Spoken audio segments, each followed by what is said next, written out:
ஞானேஸ்வரியில் அத்தியாயம் 14 ஸ்லோகம் 23. குணாதீதனுடைய லட்சணங்களை பற்றி அர்ஜுனன் கேட்க அதை கண்ணன் எக்ஸ்பிளைன் செய்து கொண்டிருக்கின்றார். அந்த வரிசையிலே இந்த ஸ்லோகமும் அமைகிறது. அவனுக்கு அப்படின்னா குணாதீதனுக்கு அப்படின்னு அர்த்தம். குணங்களும் அவற்றிற்கு ஆதாரமான சரீரமும் அவ்விரண்டின் வியாபாரங்களும் எல்லாம் அவனுடைய சொரூபமாகவே தோன்றிப் போயிருப்பதால் அவற்றில் எதை கண்டும் அவன் எவ்வகைப்பட்ட விகாரமும் அடைய மாட்டான். இதில் கொஞ்சம் டீட்டெயிலாக டிஸ்கஸ் பண்ணாதான் உங்களுக்கு புரியும். அதாவது இப்போ இதுக்கு முன்னாடியும் சரி, இனிமேல் வரப்போகிற இடத்துலையும் சரி, குணங்கள் அது பாட்டுக்கு இயங்கிட்டு இருக்கு, சரீரத்துக்கும் எனக்கும் சம்மந்தமே இல்லை அப்படின்னு சொல்லிட்டு டோட்டலாக அவன் சரீரத்தை விட்டு தனியாக இருந்து கொண்டு சரீரத்தை வேடிக்கை பார்ப்பான்.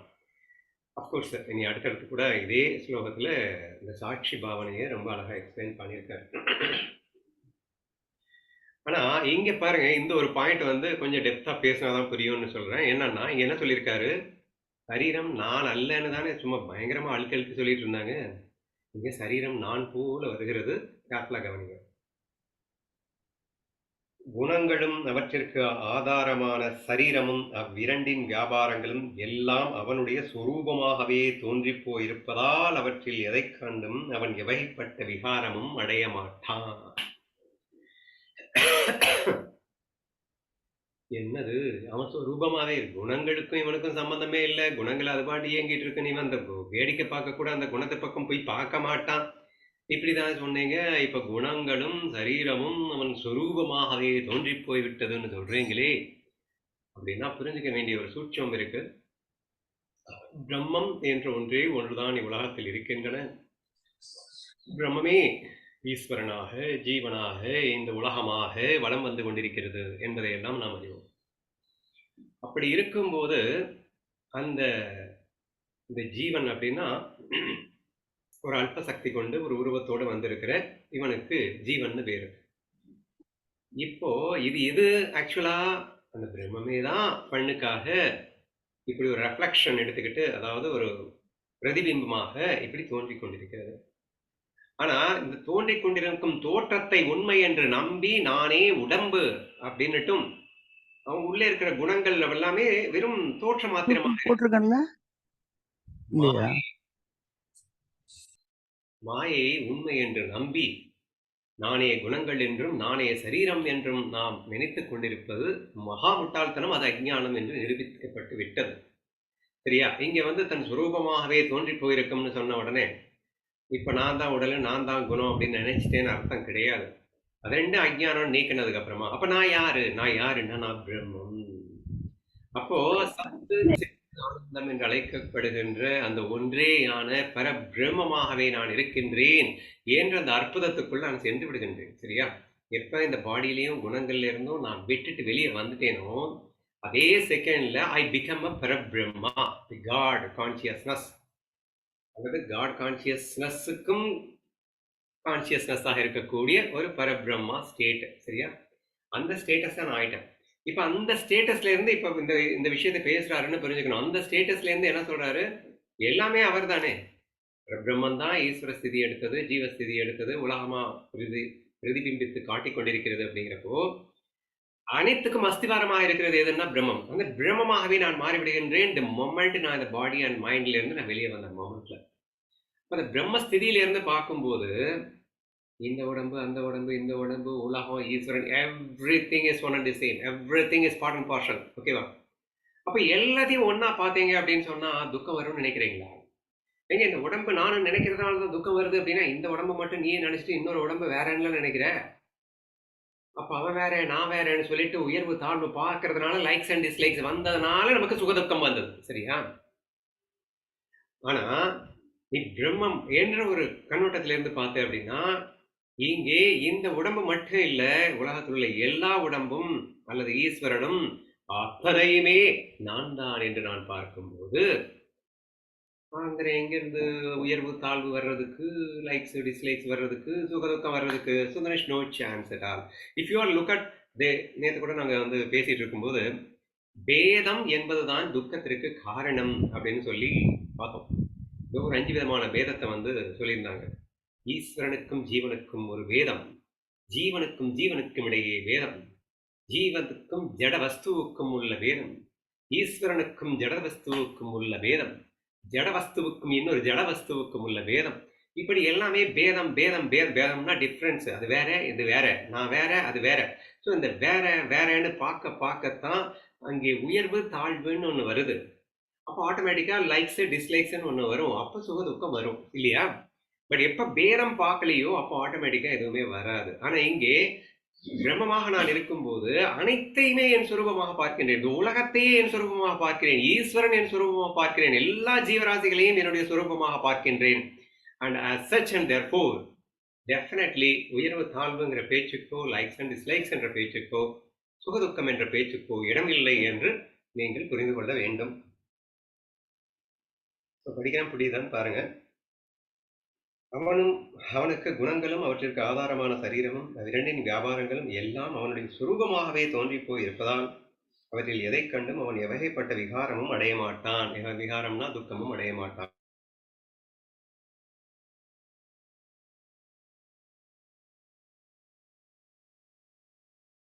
எப்படி உதாசீனனாக இருப்பானோ. இப்போ அடுத்த பாயிண்ட்டுக்கு போயிட்டாரு. ஃபர்ஸ்ட் அந்த மாதிரி சொல்லிட்டாரு. பட் அடுத்து ஃபுல்லாவே என்ன சொல்றாரு அப்படின்னா,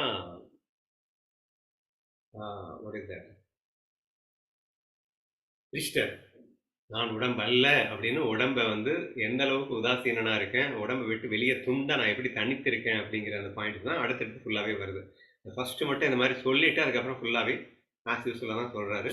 ஸோ இங்கே என்ன சொல்லியிருக்காரு எக்ஸாம்பிள், சாவடியிலே சற்று நேரம் தங்கி போன வழிப்போக்கன் என்ன ஃபீல் பண்ணுவான், அது என்னுடையது அப்படின்னு நினைப்பான். அப்போ இந்த உடம்புங்கிறது சாவடி மாதிரி. நீ இப்போ இந்த உடம்புல இருக்க கொஞ்ச காலம் இருக்க முடியும், அதுக்கப்புறம் கண்டிப்பாக உடம்பு ஒன்று விட்டு போயிடும், அல்லது நீ உடம்பு விட்டு போய் தான் ஆகணும்.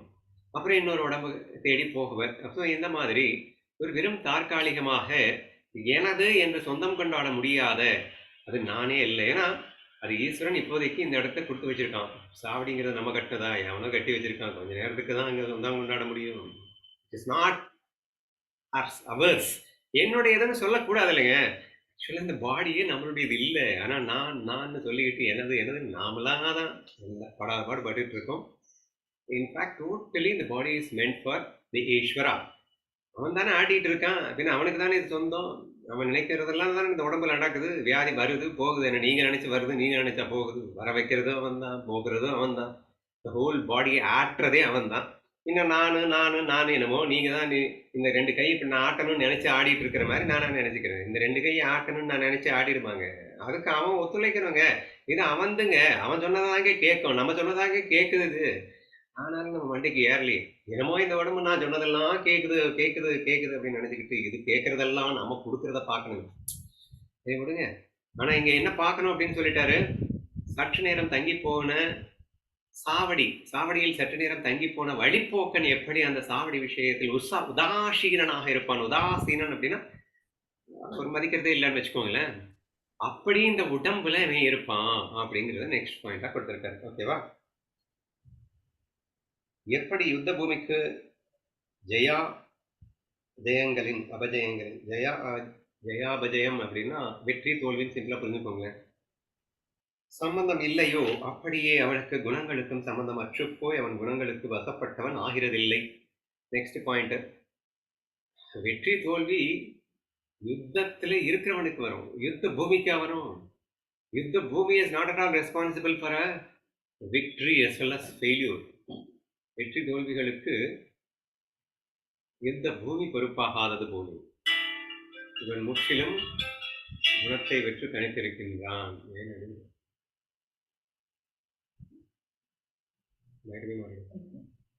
அவன் முற்றிலும் குணத்தை விற்று தனித்து இருக்கின்றான். குணங்களுக்கு சம்பந்தம் இல்லாமல் இருக்கின்றான் அப்படின்றத புரிஞ்சுக்கணும்.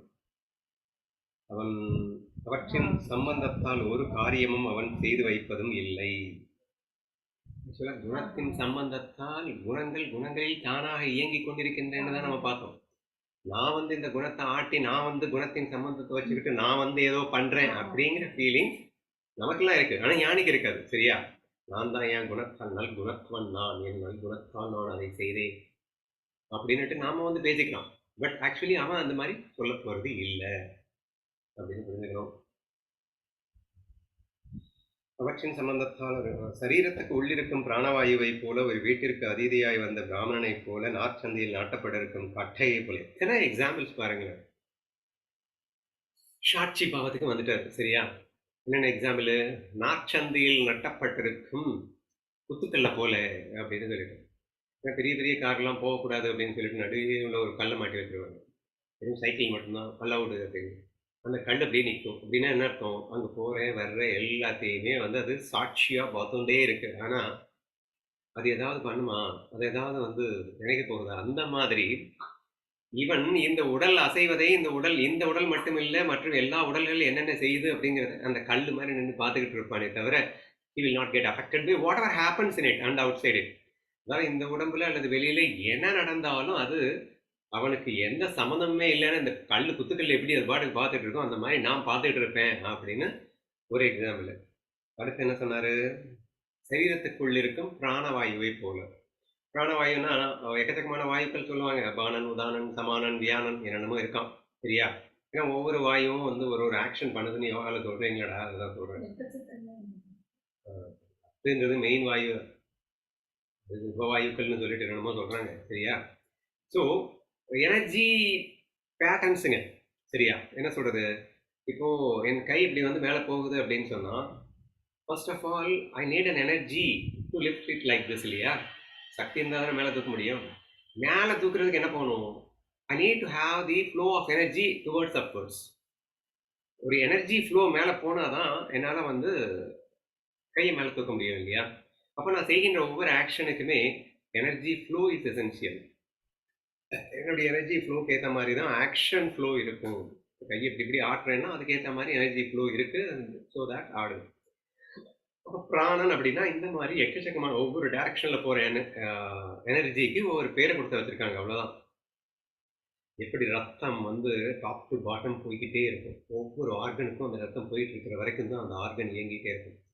அதே மாதிரி இந்த உடம்பு ஃபுல்லா எனர்ஜி ஃப்ளோவும் இருக்கு. பிளட் ஃப்ளோவோட ஈக்குவேட் பண்ணிட்டீங்கன்னா ரொம்ப ஈஸியாக புரியும். அப்போ top to bottom blood flow இருக்கிற வரைக்கும் தான் உங்களுடைய ஒவ்வொரு ஆர்கன்ஸுமே இயங்கிட்டு இருக்கிற மாதிரி டாப் டு பாட்டம் ஒரு எனர்ஜி ஃப்ளோ தான் உங்களை இயக்கிட்டு இருக்கு அப்படின்னு புரிஞ்சுக்கணும். அந்த எனர்ஜி ஃப்ளோவுக்கும் நீங்கள் நல்லது பண்ணுறீங்களா கெட்டது பண்ணுறீங்களா அப்படிங்கிறதுக்கு சம்மந்தம் இருக்குது.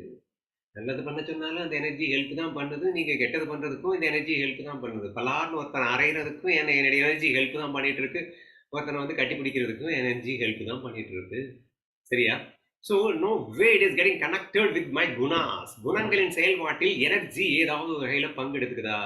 இல்லை இல்லை, அந்த மாதிரி அவன் இருப்பானா அப்படின்னு அழகா இன்னொரு உதாரணமா அப்புறம் என்ன சொன்னாரு? வீட்டிற்கு அதிதியாய் வந்த பிராமணனை போல. நீங்க ஒரு வீட்டுக்கு போறீங்க, ஒரு விருந்தாளியா போறீங்க. போயிட்டு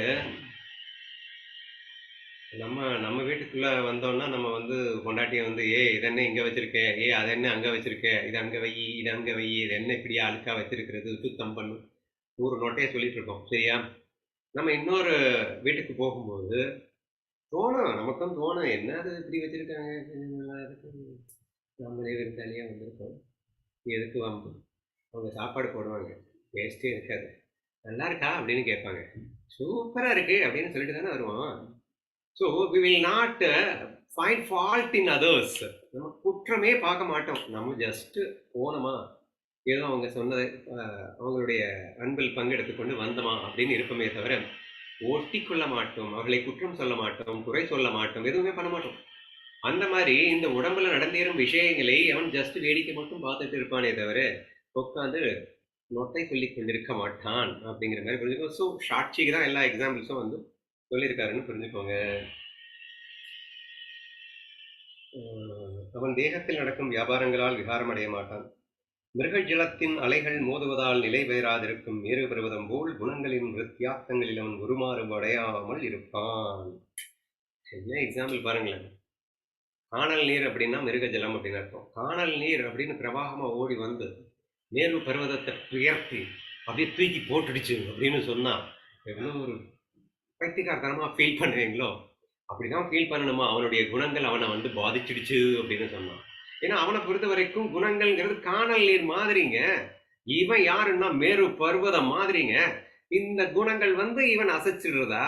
because he has considered the gunas as a carnal need. அது மாயா பார்த்துட்டான், அது சும்மா நாச்சுக்குன்னு பார்த்துட்டான், அது இல்லவே இல்லைன்னு பார்த்துட்டு இருக்கானே.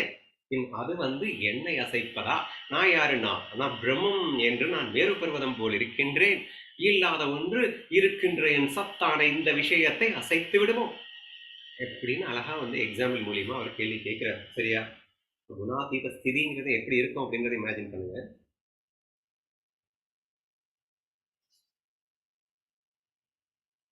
குணங்களின் வித்தியாசங்கள் மாறுபாடு எண்ணத்துக்கு வளர்த்த வேண்டும். காற்றால் ஆகாசத்தில் எந்தவித சலனமும் ஏற்படாதது போலே, இருட்டால் சூரியனானவன் விழுங்கப்படாதிருப்பது போலே. என்ன எக்ஸாம்பிள்ஸ் சாமி. ஆகாயத்துல பெரிய புயல் அடிச்சிருச்சு. என்னமோ புயலுக்குலாம் நம்ம அடிக்கடி பேரெல்லாம் வேற வச்சுக்கிறோம். எல்லா பேரும் ஒட்டுமொத்தமா சேர்ந்து அடிச்சா கூட ஆகாயத்துக்கு என்னங்க நடக்கும்? will it get disturbed? ஆகாயம் எதுவுமே ஆகாதது போலே. ஸோ சிமிலர்லி என்னுடைய குணங்களின் தடபுடல்களால் நான் எதுவுமே ஆகாயம் மாதிரிடா. I can not be shaked by anything. எவ்வளோ பெரிய புயல் அடித்தாலும் என்ன ஒன்றும் பண்ண முடியாது. பிகாஸ் குணங்கள் நான் அல்ல என்று மிக தெளிவாக நான் குணங்களில் விட்டு வெளியே வந்திருக்கின்ற காரணத்தினால் அதை என்னை அசைக்காது என்று ஆகாயத்தை உதாரணம் காட்டினாரா. அடுத்து சூரியனை இருட்டு விளங்க முடியுமா? என்ன எக்ஸாம்பிள் இது? இருட்டு சூரியன் எப்படி விளங்கும்? சூரியன் இருட்டை தேடி கண்டுபிடிக்க போனானா கதை சொல்லுவாங்க. எப்படியாவது இருட்டு இருட்டுங்கிறாங்களே, நமக்கு மட்டும் தெரியவே மாட்டேங்குது, நான் எப்படியாவது கண்டுபிடிக்கிறோம் அப்படின்னு தேடி போனானா. இது போனா எந்த இடத்துல பார்த்து எந்த இருட்டு தேடி போனாலும் இது பிரகாசமா தானே இருக்கும். அந்த குகைக்குள்ள பயங்கர இருட்டா இருக்கும், நீ அந்த குகைக்குள்ள போய் பாரு அப்படின்னு யாரோ ஐடியா கொடுத்தாங்க. இது குகைக்குள்ள போனா அப்புறம் குகைக்குள்ள இருட்டா இருக்கும். ஸோ சிமிலர்லி இவங்க என்ன சொல்லியிருக்காருன்னா, இருட்டு சூரியனால் விளங்கப்பட முடியுமா? சரி, இருட்டு வந்து சூரியனை விளங்கிடுமா? அப்படிதான் இருக்கு நீங்க குணங்களால் நான் பாதிப்பேன்னு சொல்றது.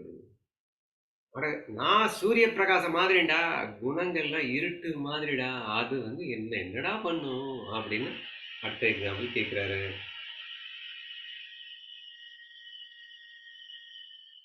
விழித்துக் கொண்டிருப்பவனுக்கு தான் முன் கண்ட சொப்னத்தால் ஏமாறி போகாது இருப்பது போலே. அடுத்த எக்ஸாம்பிள், நீங்க கனவு கண்டு கொண்டிருக்கும் வரைதான் கனவை உண்மை என்று நம்பி ஏமாற முடியும். முழிச்சதுக்கு அப்புறம் அந்த கனவு உண்மை அப்படின்னு நினைச்சு உட்காந்து புலம்பிட்டு இருக்க போறீங்க இல்ல இல்ல. அந்த மாதிரி, அதாவது இந்த பாட்டுல கூட இதை சொல்லிட்டு இருந்தாங்க, நல்ல கனவை ஆராய்ச்சி பண்ணுவானா. ஒருத்தன் கனவு கண்டுட்டான், நல்ல நல்ல கனவா வந்திருக்கு, இன்னொருத்தனுக்கு பயங்கர கெட்ட கெட்ட கனவா வந்திருக்கு. சரியா? அவன் வந்து டேய் என் கனவை கேளுங்கடா, எனக்கு ரொம்ப மோசமான கனவா வந்துச்சு அப்படின்னு நானும் லூசு பையில கெட்ட கனவை போய் என்கிட்ட கேட்டுக்கிட்டு என்ன செய்ய போறேன், எனக்கு சூப்பர் கனவு வந்துச்சு அதான் சொல்றேன் நான் கேட்குறீங்களா அப்படின்னு நான் 3வது மனுஷன். லூசு பையங்களா, கனவுன்னு ஆனதுக்கு அப்புறம் அதுல என்னடா இருக்க போகுது? நல்ல கனவாகுது கெட்ட கனவாகுது, ஆனா ரெண்டுமே இல்லடா, இல்லாததை போயிட்டு பேசினாதான் ஏதாவது பிரயோஜனம் இருக்கா அப்படின்னு கேட்கலாம். ஸோ சிமிலர்லி அது விழித்து கொண்ட பிறகு கனவுங்கிறது ஒரு மண்ணு இல்லைன்னு ஆனதுக்கு அப்புறம் அதனால நம்ம பாதிக்கப்பட போறோமா? கனவுல எனக்கு 1 கோடி லாஸ் ஆயிடுச்சு அப்படின்னு சொல்லிட்டு நினைவுல உட்காந்து நீ அழ போறீங்களா? அதுதான் ஒண்ணுமே இல்லைன்னு ஆயிடுச்சு இல்ல, அதுக்காக உட்காந்து ஃபீல்வா பண்ண போறீங்க? அந்த மாதிரிடா எனக்கு குணங்கள் கனவை போல, நானும் விழித்திருப்பவன் போல. என்னப்பா பண்ணும் குணங்கள்?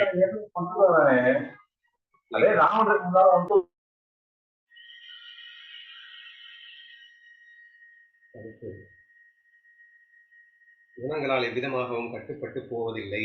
சொப்னத்தால் ஏமாறி போகாதது போலே அவன் குணங்களால் எவ்விதமாகவும் கட்டுப்பட்டு போவதில்லை. குணங்களை அவனை அணுக முடியாமல் தூரத்தில் நின்று கொண்டு தேகத்தை மாத்திரம் ஆட்டிக்கொண்டிருக்க, கயிற்றால் ஆட்டப்பட்ட பொம்மையை ஒருவன் ஆட்டிக்கொண்டிருக்க அதை பார்த்து கொண்டிருக்கும் மற்றொருவனை போல்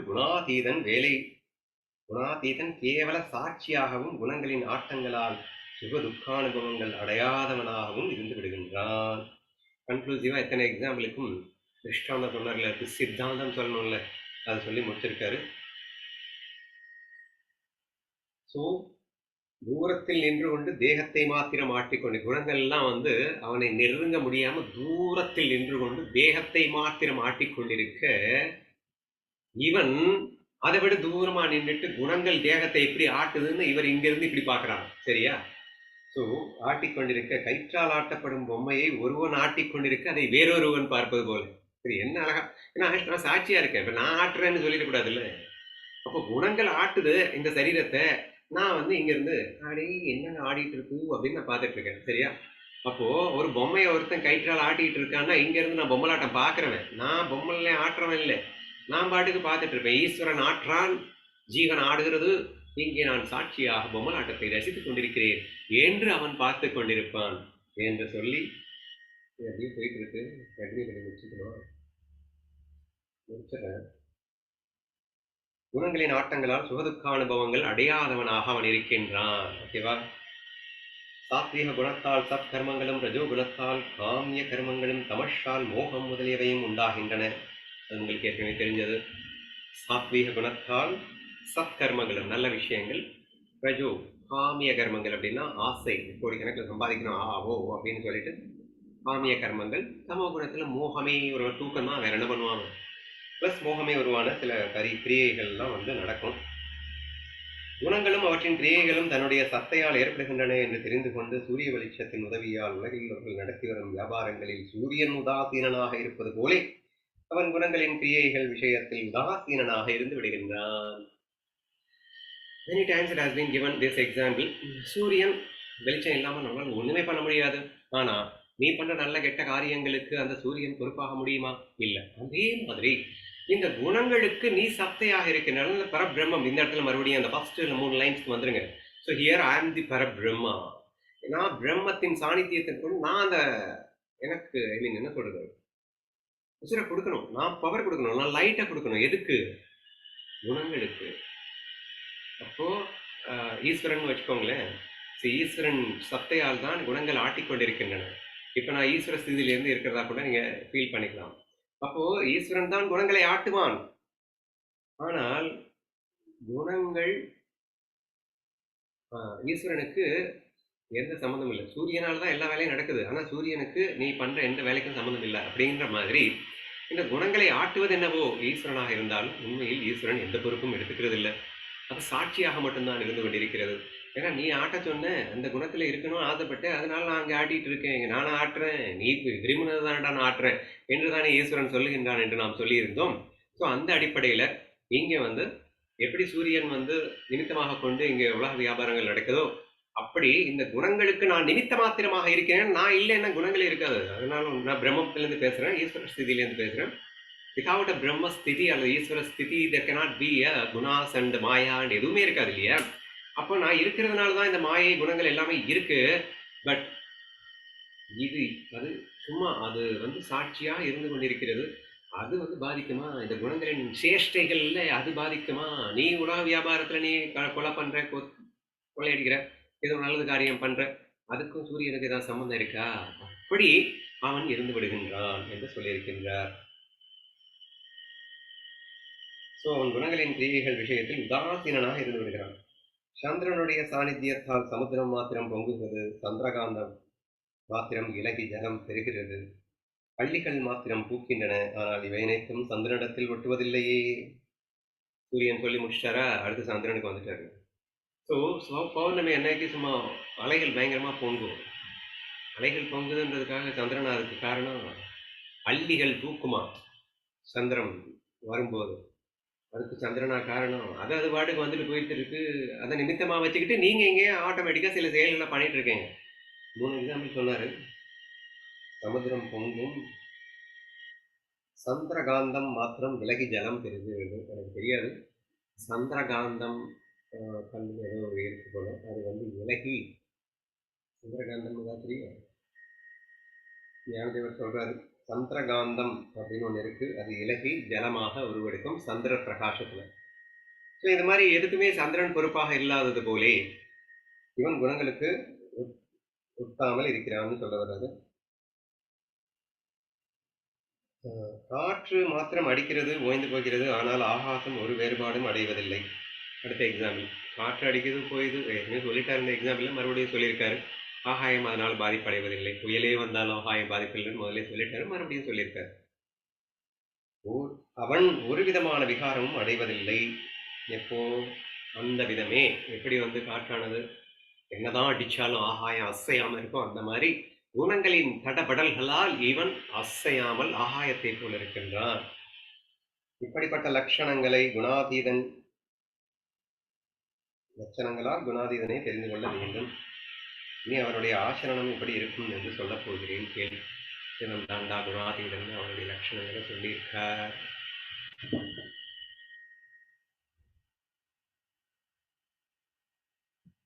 வெயிட் வேணா கொடுக்குறேன். இன்னைக்கு கேட்ட கொஸ்டின்